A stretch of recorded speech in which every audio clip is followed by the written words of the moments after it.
Hello, Dale McDermott here with the CGLCC, and welcome to the 2020 Digital LGBT Plus Global Business Summit. Before we get started on the session, CGLCC would like to recognise our presenting sponsor, TD Bank Group, along with all of our gold and silver sponsors and all of our sponsors for helping us to make this event happen. We would also like to recognise our translation partner, AI Media, for enabling us to deliver live caption translation in 3 languages, English, French and Spanish, and you can access those using the links below in the description box.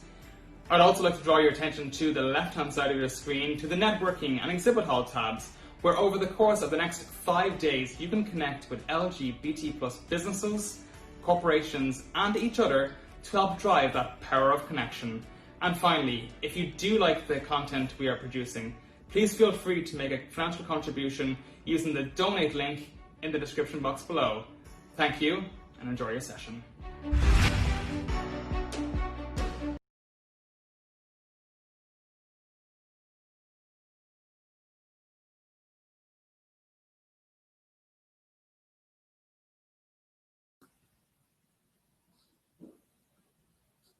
Awesome. Welcome, everybody. Thanks so much for coming out today. I just want to say a big thank you so much to CGLCC. I also want to thank all the corporate partners that are here today, even just for making this conversation around supplier diversity storytelling a possibility. And I want to thank anyone who's watching remotely. So I'm going to do my best to make sure I can navigate this technology well and try and answer questions throughout. But I may also wait till the very end. We'll see how things go as we move along here. Today, I'm going to be talking a little bit about crafting and telling your supplier diversity story. So really, I'll kind of explain what that means, what it looks like, and different ways that you can start to tell that as an organization. My name is Alex Verkio. I'm the co-owner of Uphouse. We're a brand and marketing agency, and we work with organizations to help them define their brands, tell their stories, create marketing campaigns. I'm also the co-author of The Proximity Paradox and the founder and co-founder of Cranestorm, which is a crowdsourced brainstorming and focus group tool. In addition to these things, our company, Uphouse, is a certified diverse supplier. And this is something that we hold near and dear to our hearts. And we, again, just want to thank everyone that's been here and that is coming out to this, and also just recognize the CGLCC for putting on this event in such a short window of time. And it's just been incredible so far. So thanks all for joining. So I've been a diverse supplier, like as I said, about 1.5 years now. And prior to this, I didn't realize that there were sort of these corporate champions out there making real efforts and investing their money into diversifying their supplier pools. I didn't understand necessarily that there was these companies that were wanting to connect and working with small businesses across North America to make sure that they were offering unique new products from different audiences and different sources. And I definitely didn't recognize the billions of dollars that were going to hardworking organizations and people. And again, people who may not have had the opportunity to pitch and compete for top contracts, as a first or second tier supplier. I've learned this now, obviously, as a diverse supplier, but just as importantly, I've learned this as a consumer. And I've noticed in the last 1.5 years, my purchasing behaviors have started to change. I've become more interested in brands that intentionally invest in supplier diversity. There's more than I realized that were out there. And I think, we've had these conversations even in our office, and we started to appreciate that, if we're having these conversations around supplier diversity and wanting to support organizations that are engaging in that, then we obviously thought there must be others out there in the world that think the same way that we do. So we ended up doing a survey quite recently. We did a survey of 400 Canadians of mixed demographics, and really we wanted to get an understanding of sort of their knowledge of supplier diversity here in Canada.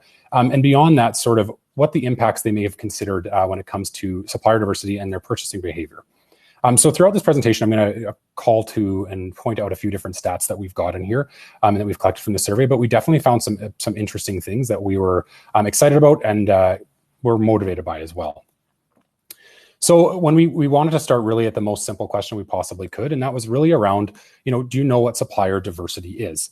And based on the stats, we found that 66% of Canadians polled either don't know or they're not sure what supplier diversity is. This was actually, there were more folks here that knew what it was than I had appreciated. But also on the flip side of this too, we asked for some comments in this section of the survey and found that a lot of people sort of thought they knew what it might be, but actually, had some other things in mind there. So we see, obviously, there's a significant number of folks in Canada that don't know what supplier diversity is. But I think the bigger thing that we realized here is that, once explained, supplier diversity was explained to them, 63% of those Canadians found, it to be something that's very or extremely important. So this is positive, and again, positive numbers for us. And I think it really represents an opportunity for folks that are engaging in supplier diversity, whether those be certified suppliers, whether those be corporates or associations, is to start, speaking more about it, finding those opportunities to share stories and really, celebrate this, because it's an opportunity. And I think it's something that a lot of Canadians would like to hear about, a little bit more. So I think the big thing with this too, we're marketers at our organization. We're also champions of supplier diversity, and also we're people that, of course, benefit from supplier diversity. So I can confidently say, I think when we've talked about this internally, that there's definitely an opportunity to be looking at, more at telling these stories, more at sharing these amazing people behind this. And I think, you're already doing the work. You're already doing the work to show up to events like this, to make sure that your supplier pools are diversified. So it's time to start telling people about this and to start sharing that good news. So today, of course, I'm going to be talking about telling your supplier diversity story, how to craft it, what it should be made up of, and again, different ways to tell this.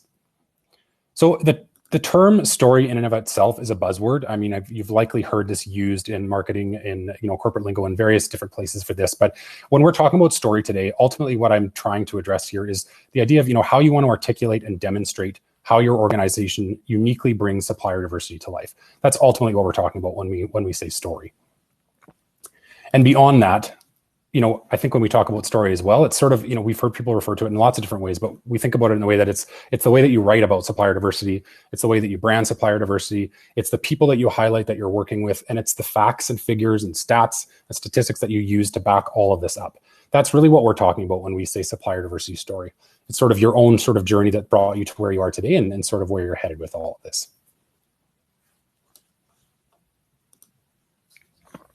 So what we're going to cover. So I want to talk a little bit about a shift in consumer behavior. I'm sure all of us will be familiar with some of these trends that we're talking about here. I also want to talk about just different reasons to tell your story. I'll talk a little bit about the elements that make up a supplier story or a good supplier diversity story, and then different ways that you can bring this story to life.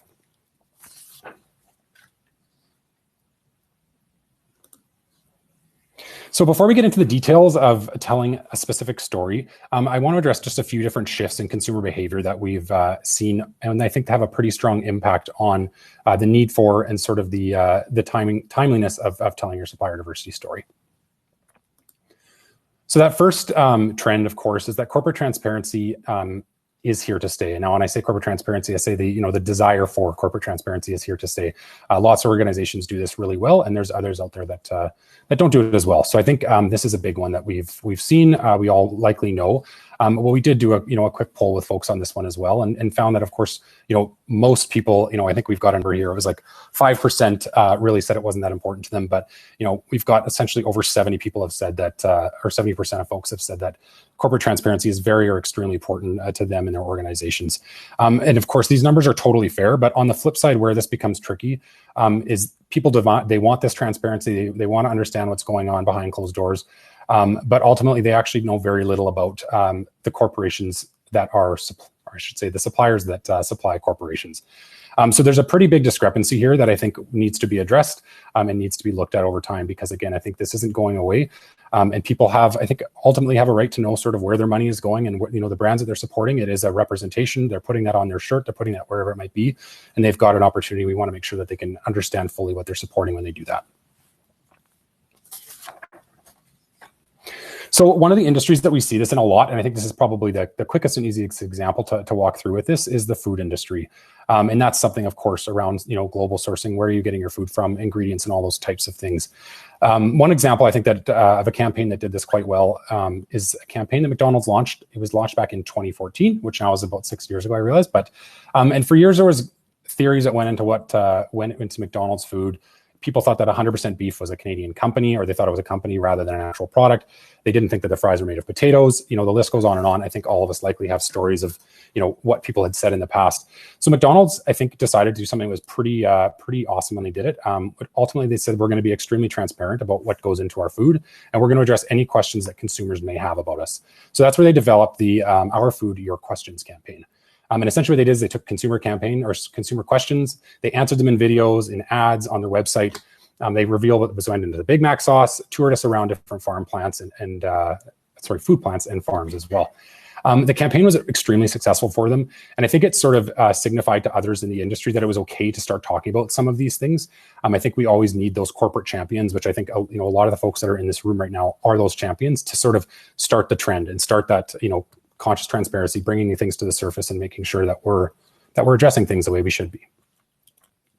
So this campaign is actually, they've continued on with this campaign, and now it's living on into different iterations, and you likely have seen these ones out and about.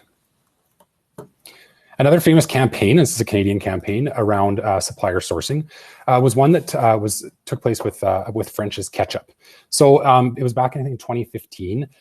Essentially, Heinz had sold its processing plant here in Canada, and essentially that left Canadian tomato farmers out of work. And French's decided to come to the rescue, and essentially they said, we're going to come in, we're going to use exclusively Canadian tomatoes, and we're actually going to move our processing facilities to Canada as well. This brought a pretty big wave of consumer support because they just simply talked about where they were going to get their product from. People celebrated it. My mom, who never talks about campaigns or commercials, brought up French's Ketchup to me once as an example, but they really embraced this idea of, Canadian ketchup and Canadian tomatoes and what that meant to people. And they started using that in their ads as well. So I'll just show you a quick one of those here. So if we can play that YouTube video. Oh, brilliant. Hi there. Do you French? French's Ketchup is made from 100% Canadian tomatoes and bottled right here in Canada. So, do you French? I do. That's a quick one, but it gets the point across, I guess. So the next trend that we want to chat about a little bit is just that, corporations are made up of people and people take a stand. I think people have lost interest and patience for really just seeing sort of, faceless organizations, and they want to know sort of who's there, who's supporting them, who those organizations support. And we're seeing this a lot right now come out. And what's interesting is we actually find, consumer, obviously, it's interesting and it's not, but I think that, again, consumers want to see sort of brands take a stand on public issues, on political issues, and things that are happening around the world. We've seen this quite a little bit over the last while here, with the murder of George Floyd by Minneapolis police officers, increasing protests around the globe, and protests for Black Lives Matter as well. We've really seen that some corporations are starting to take a stand and make their positions known. And we've also, on the flip side of that, started to see individuals in the public hold those organizations accountable to their actions, to what they're doing, to what they're representing. And I think, Ben & Jerry's is one of these examples that they came out and, made their position fairly clear. They didn't sugarcoat things too much in that side of things, but they wanted to make sure that they were clear on where they stood as an organization. And I think for better or worse, in an overall society, large companies do have a lot of influence, and they can affect change. So I think we want to make sure that of course, is continuing in the right direction. One more example of this is likely a lot of folks on the call will be familiar with this as well. But Chick-fil-A essentially had donated a lot of money to different groups that essentially supported anti-LGBTQ discrimination. Put a lot of money back. There was a couple $1 million behind that at those points. And people, they've heard about this. They wanted to know about it. And a lot of folks that went there before decided we're not going to support this organization anymore. And fairly enough. And I think the biggest thing that we need to make sure of here is that we're giving freedom to consumers to make informed decisions about our brands. Again, for better or for worse, we need to say who we support. And also a big thing with putting these things out there is it holds your organization and your internal team accountable to making sure that you have proper representation on your crew. You're putting brands that are out there, you're supporting causes that are actually true to who you are as an organization, to let then consumers make a call as to whether or not they align with your vision.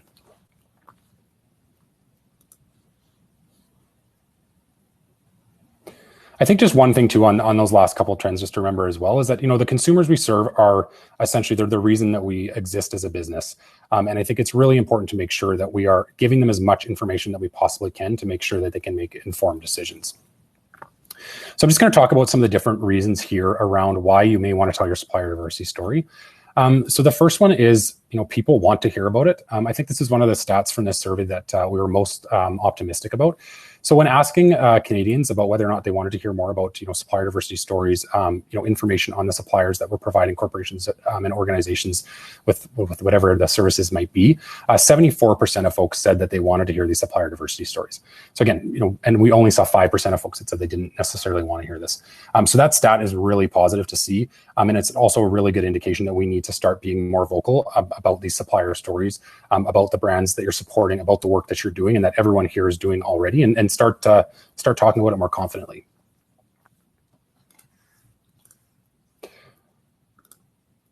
One thing that we've definitely noticed being a Canadian organization is that a lot of folks don't want to be too boastful with their brands, or they don't want to be braggy about their brands. And they feel uncomfortable talking about the work that they're doing, the pro bono things they're doing, or the organizations that they might be supporting.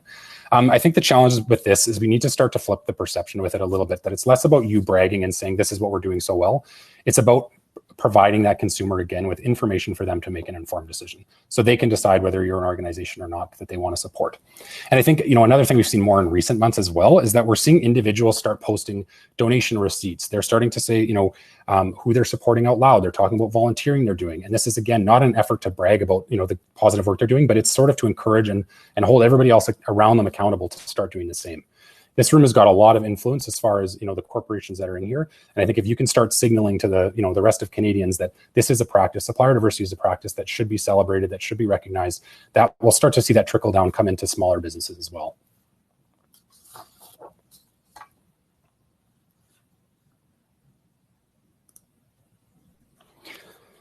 So a second reason to talk about your supplier diversity story is to start, prove to folks that it's more than a mandate. So I think one thing I, learned that was quite interesting is just, sort of that it's not necessarily a mandated piece in Canada to have a solid supplier diversity program.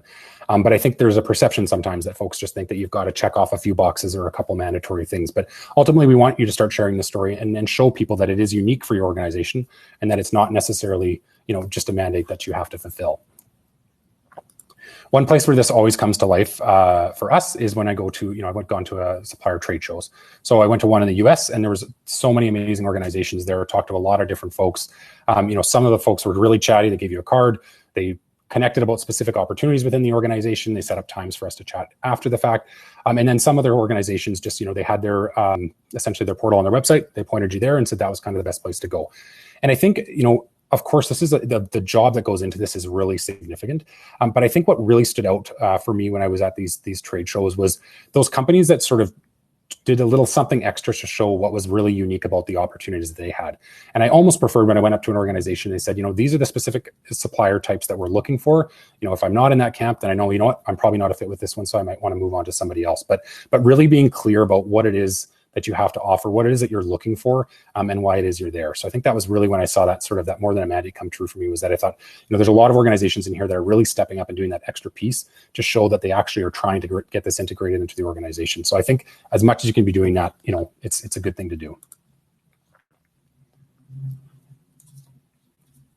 So the next piece on this one is, I think there's just, I've looked a lot, and this was one piece over the last couple of years, looked a lot at different websites, corporate websites that are beautifully designed sites. They've got beautiful case studies of different pieces on there. But when you get down to the supplier diversity web page itself, it's typically a paragraph of boilerplated content that really doesn't say a heck of a lot about the organization. It doesn't say much about values, and it just sort of provides some bare bones instructions for how to get registered. And I think there's such a big opportunity to start bringing this up into other parts of your website, start showcasing these stories and bring a little life to these pages. So I'm just going to show a few pages. I've blanked out the names on these ones, but this is just a few examples of, really what we're starting to see when we look through these. So you can start to see, again, these are just screenshots from websites for supplier diversity pages that we can see.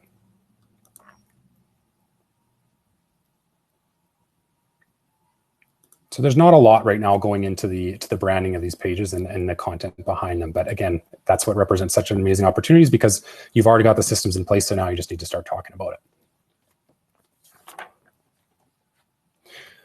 Another big reason here is that you've got a very powerful organization, behind you. And I think we've talked about this a little bit, but, you have this influence. We did a check. There's another stat here as well. 51% of consumers believe that brands have more power to solve social issues than the government. That's a pretty powerful statement. And it also carries a lot of weight. And I think, again, you are the leaders in Canada for supplier diversity. You're setting this stage, you're setting the tone. And the more that we can be out there as a group and a community talking about this, we've said this even within our own businesses. What does supplier diversity look like for a really small team? If you've got 4 people on your team and you're sourcing other folks. So getting really clear on that, because supplier diversity isn't just something that applies to large corporations. It should have a trickle down into business at all size. So this is something that I think really it's a big deal, that we've got these folks in the room today. And I think there's a lot of people that would see you start talking about this and be pretty influenced by that.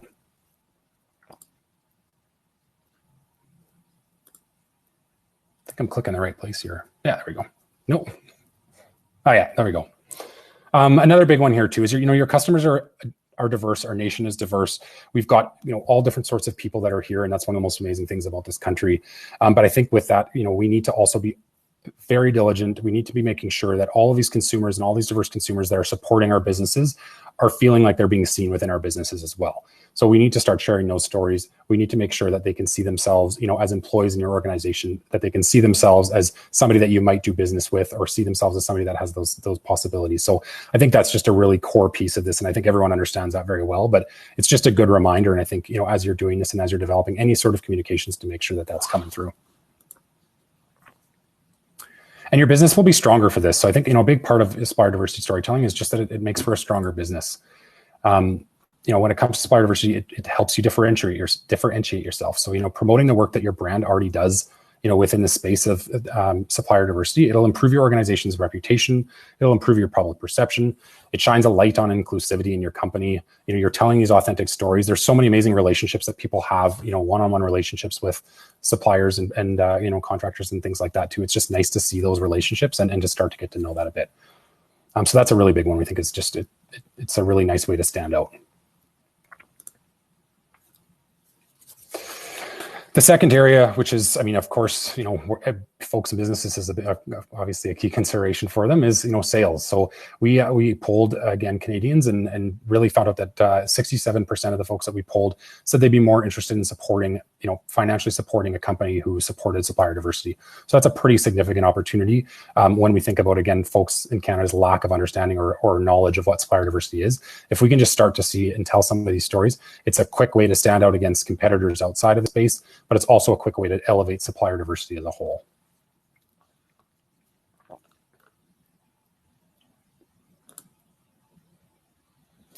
And recruitment is another reason. So, 73% of Canadians polled, and the one that we did essentially said that they think, a supplier diversity program makes for a more desirable employer. People want to work with organizations whose values go beyond posters on the wall.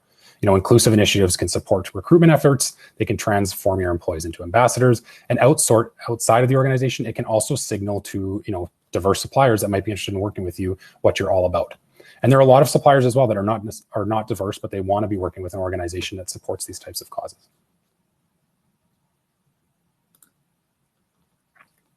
So what are the elements of a supplier diversity story? So we've boiled this down. We asked Canadians sort of what were the pieces of a supplier diversity story that they wanted to learn about and hear about.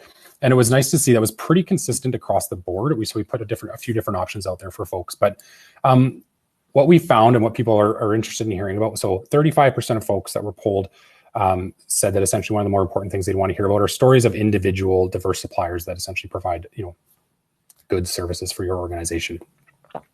30% want to understand how supplier diversity fits within the company's vision and the brand. 28% want those financial proof points that show where the company's money is going. And then 27% want to know those specific pieces of the product that they're getting that may have come from a diverse supplier.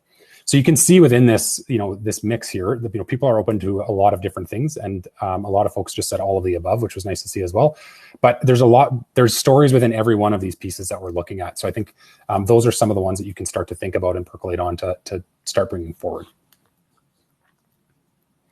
So we've broken out sort of the elements of the supplier diversity story into three different parts. So the first part is the heart. So this is ultimately really, the first element of supplier diversity should appeal to humanity, and it should tie to your organization's vision and mission. If you've taken the steps to work with a supplier-owned business or a supplier diverse-owned business, there's a reason for it. There's a reason everybody's here on this call today. So we want to, you want to get clear on and uncover that reason as to why you're doing that, and you want to find a way that it can tie into your overall kind of brand story or brand direction. We always suggest doing this in a written story that culminates in a positioning statement or a tagline. And it's also a helpful piece for people within your organization and outside to rally around. So that heart, kind of that why, is another way of referring to that. But that really is a big, it's a big part of this story.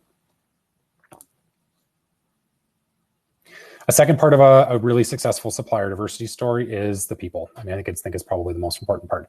Of course, these are these unique relationships that you and only you have with your suppliers that can create really amazing things. It can create amazing opportunities within your own organization and all the way down the supply chain. So featuring real people, it gives weight to your positioning. It helps audiences understand your impact. They can see themselves within your own organization, which is a big deal. And then being transparent about your relationships, it makes your organization feel approachable. It encourages stakeholders, consumers, employees, and any other diverse suppliers to want to work with you. If I can see the person behind the logo or the brand, it's going to make me connect with you a lot faster.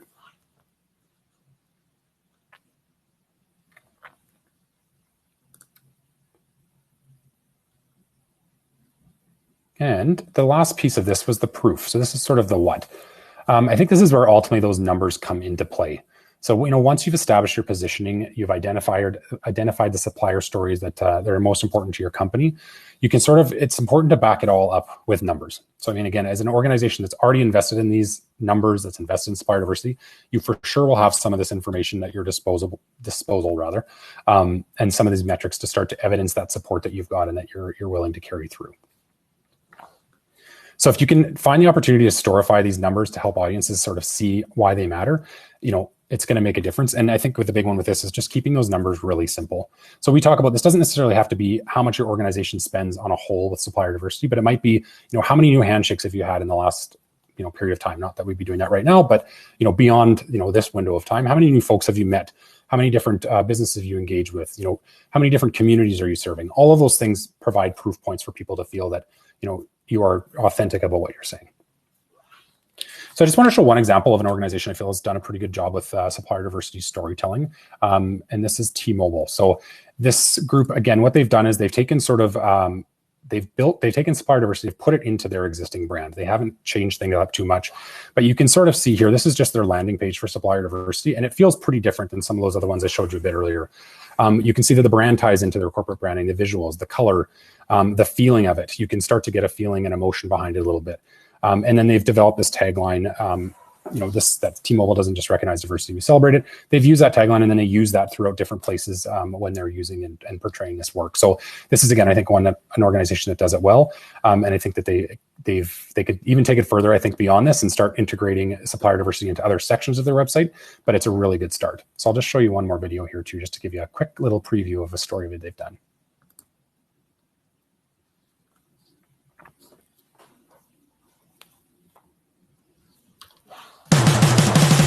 I'm the president and CEO of Accor International, a high-profile security company. We were told at the very beginning that Accor was too small. We proved them wrong. T-Mobile is all about diversity and inclusion, and we bring these values into our supply chain too. I have so many challenges. I've been turned down because I'm a woman. I've been turned down because I'm a lesbian. But T-Mobile, they opened the door. T-Mobile Supplier Diversity. We don't just recognize diversity, we celebrate it. Awesome. So I'm attempting to pop over into Q&A mode here just for one.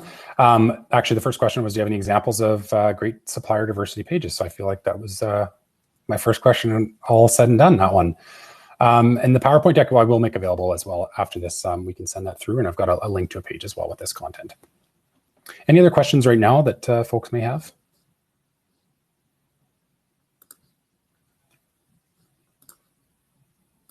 Okay, awesome. All right, we'll keep on trucking. So the last section that I'm going to talk through here with everybody is just bringing your story to life. So there's a lot of different ways that this can be done. We've discussed sort of some of the elements that go into making a good story. We've talked about, looked at a couple of examples of sort of supplier diversity storytelling and transparency done right. So we wanted to break this down into something that was a little bit more tangible for folks to take away and explore on their own. So we've broken this out into 5 different sections. So the first section of really developing your supplier diversity story is crafting the language that goes into it, followed by developing any visuals, making sure that it ties into your brand, your overall brand as an organization. Picking and choosing those stories that you think make the most sense to highlight and feature, sourcing those stats that feel right and good to your company, and then making sure to bring it to life in different applications. So the first one is crafting that language. So when we talk about story and tone and language, we always like to think about it in the traditional sense of a story. So, every good story that's out there has a protagonist, an object of desire, a force of opposition, and a universal value. So we always suggest folks sort of use these as building blocks to develop compelling language and tie that into your organization's brand story. I think one of the most important things that we talk about with brand and storytelling is that you have to acknowledge your shortcomings. I think that's something that we see happen far too often, is you just talk about the positives and you don't necessarily recognize or talk about things that you may be struggling with, or journeys or hurdles or obstacles that you need to work to overcome. And I think it's really important that we acknowledge that, because again, it makes you feel like an authentic organization, an authentic person that says, we aren't perfect. We're working as hard as we can to address supplier diversity. We want to bring this forward.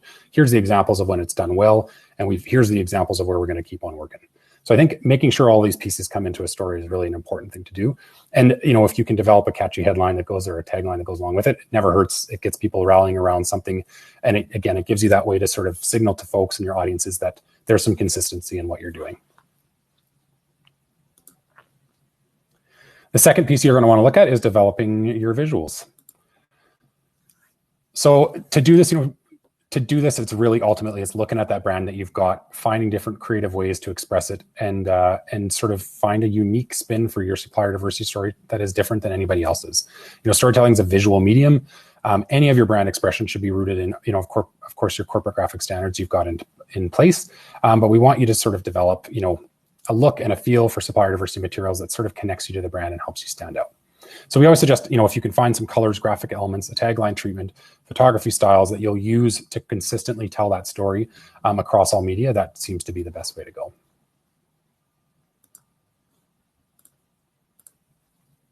And the third one is selecting your stories. So take a look around you, not necessarily in the same room. I don't even know what I'm saying with that. But anyway, take a look at your current diverse supplier pool and try and find that right balance of legacy, personality, and heart. So what's some of the stories you want to talk to? The right supplier should be a voice that aligns with your own brand values and is not afraid to be heard. The reality is, fortunately and unfortunately, when you bring people to the forefront in any organization, we know how social media can be. It can be uncomfortable for folks sometimes to have a spotlight and to be sort of at the center of things. So that's something you want to chat with about any suppliers that you want to feature, is that they feel comfortable with this, that they're comfortable addressing any questions that they may come their way, any flack that might come their way. All of those things are possibilities, but there's a lot of people, I think, more folks than not will want to be recognized, to be seen and heard. And it feels really good to be acknowledged and to say that you've got somebody that you're supplying work for that is proud to work with you and they want to see more of you and talk more with you. So I think that's something that's really positive. The next piece is, we talked about this a little bit before, but sourcing those stats. So again, making sure you've got a nice balance of, beautiful stories to tell, amazing people to highlight, and then also some facts to back it up, because people will ask that and they're going to want to make sure that you've got some numbers that can really can back up your story.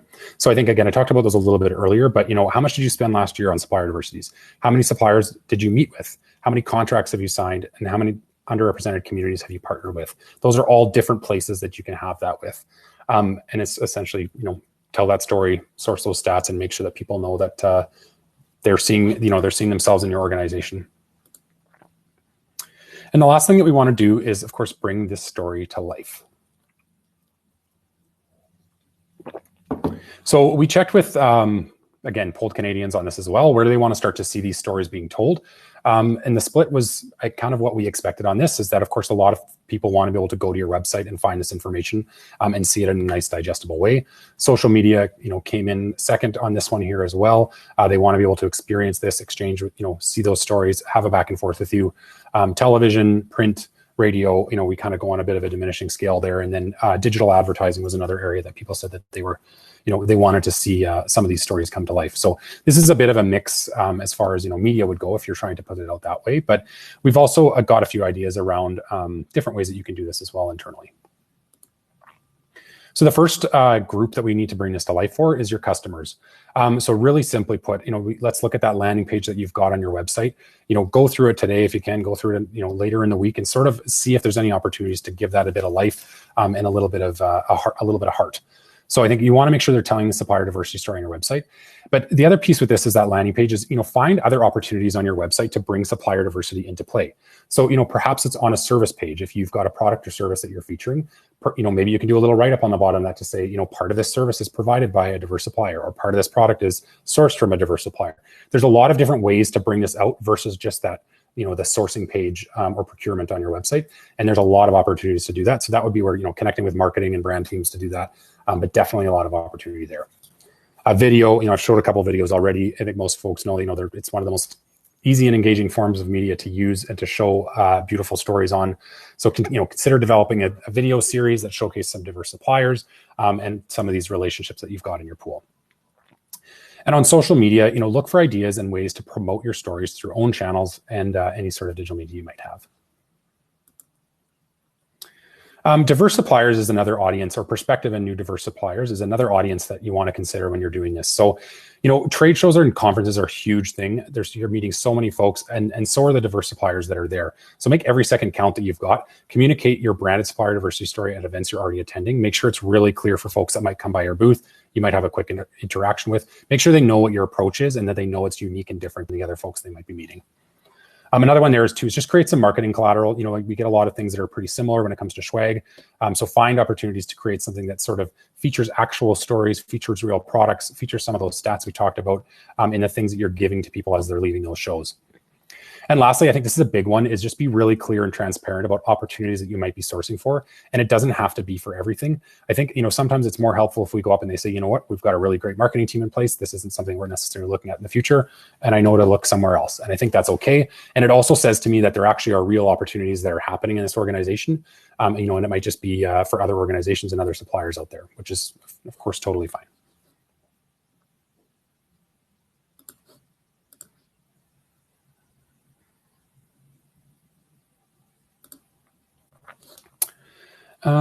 The last one here was just employers. So, one thing again too, here we talk about recruitment. I think that 73% of folks ultimately want to see, more of these stories come to life, and that they would support an organization for doing this. So make supplier diversity and acquisition something that's worth sharing in, on your intranet within your organization. Sometimes it can just be a quick stat or figure or photo or product picture that goes on a newsletter and report, just to make sure you can integrate this again. And then on social channels, social media pages are largely used by employees as well. So making sure that they've got information and content that they feel proud enough to share on those sites is a really good way to go. So that kind of concludes the sections of this last piece that I wanted to chat with. So I think we talked a little bit about, again today, I just want to touch on this. We talked about sort of that shift in consumer behavior, larger things that are happening, sort of those external forces that we need to make sure that we're out there. We're talking about who we're supplying, who we're transparent in, who we're supporting, all of those pieces, so that consumers feel that they've got enough information to make a good informed decision. We owe that to consumers, that are purchasing products from us. We owe that to them to make sure that they know that, exactly what that money is going to. There's a lot of reasons to tell your supplier diversity story, like we touched on. And I think, again, there's so many of those reasons. You likely have your own reasons yourselves and within your own organizations. And I think it's just a matter of, starting somewhere, just start that path. It doesn't have to be big, but just starting to talk about some of those stories. And then with elements of the supplier diversity story, make sure you're including heart messages, you're including, different stories from individual people, and the stats to back it all up. And lastly, find different unique venues to bring the story to life, whether it's landing pages, videos, websites, whether it's a trade show booth, whether it's something internally on your intranet, and sort of start to see this program come to life for yourselves. And I think, the last piece of this too is just sort of, I think ultimately we say this with everything, but, ultimately it's just have fun with it. This is a really positive thing that everyone here is doing.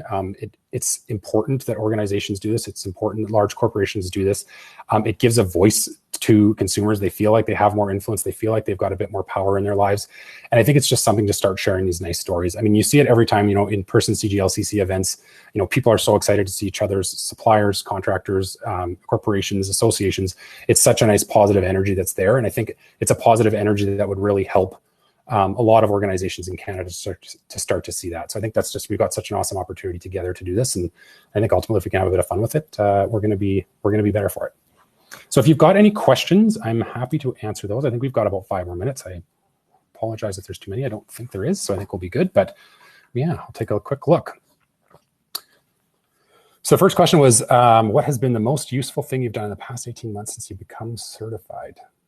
I would probably say this is probably the most useful thing, I think. Starting to learn about and see this opportunity feels like a pretty nice thing and feels useful, and it feels like it's a nice alignment with what we do and, and supplier diversity as a larger purpose, function, mission.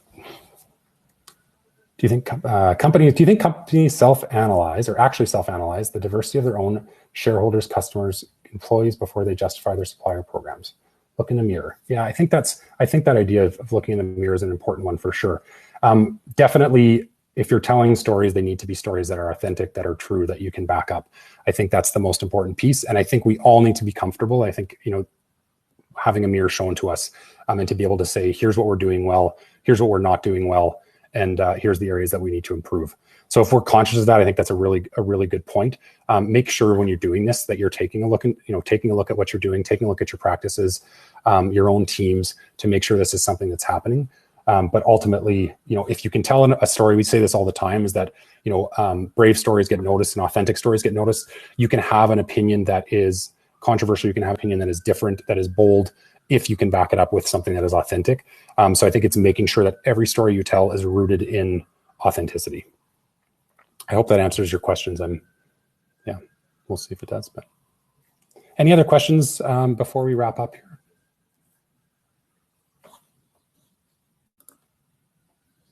I think I'm working the system correctly. Got them in Q&A mode. I should publish these as my screen.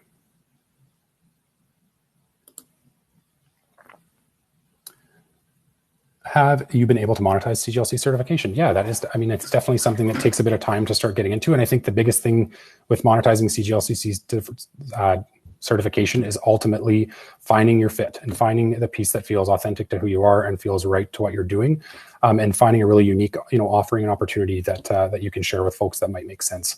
And also recognizing that there's a lot of organizations, that are part of this, and it's just making sure that you take the time, do that research, and make as many connections as you can. Awesome. And just last question I think here is that, we will have these notes here as a reference. And I've got if you want just the document as well here too, you can take a picture of this QR code and scan and get a copy of the white paper as well. It's just a short document that covers essentially what we've talked about here. But QR codes have evolved and now you can just hold a camera up to it, which is great to see too. Any other questions on the line here? Awesome. Okay, well, I just want to say thanks so much again to everyone that's on this call today. And again, thank you so much to CGLCC. It's such an amazing thing to see how quickly you're able to pull this together. It's just awesome to be part of, and appreciate anybody here that's part of this. And thank you for the opportunity to be able to speak with everyone here. Very much appreciated, and have fun. Check out as many sessions as you can this week. There's lots coming up. Take a look. If you've got an opportunity or got the means, provide a donation to CGLCC, and enjoy your week networking, chatting with other folks, and hope to see a lot of you in person soon enough. Awesome. Thank you very much.